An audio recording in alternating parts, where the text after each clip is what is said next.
بھارتی ریاست اتر پردیش کے وزیر اعلیٰ نے ہلال سرٹیفائیڈ مصنوعات کے خلاف کارروائی کا اعلان کیا ہے۔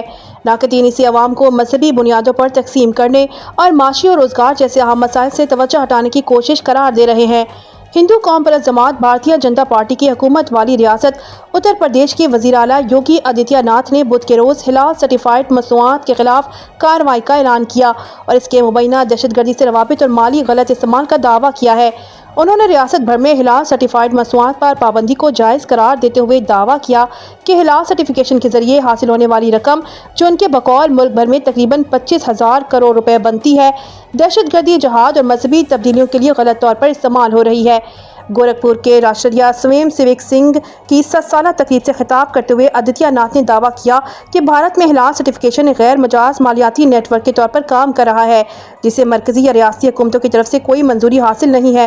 انہوں نے الزام لگایا کہ یہ سرٹیفکیشن ان سرگرمیوں کی مالی معاونت کا ذریعہ ہے جو مبینہ طور پر قومی سلامتی اور سماجی ہم آہنگی کے لیے خطرہ ہیں۔ انہوں نے کہا، جب آپ کچھ خریدیں تو یہ ضرور دیکھیں کہ اس پر ہلال سرٹیفکیشن ہے یا نہیں۔ ہم نے اتر پردیش میں اس پر پابندی لگا دی ہے۔ آپ کو حیرت ہوگی کہ صابن، کپڑے اور ماچس بھی ہلال سرٹیفائیڈ ہیں۔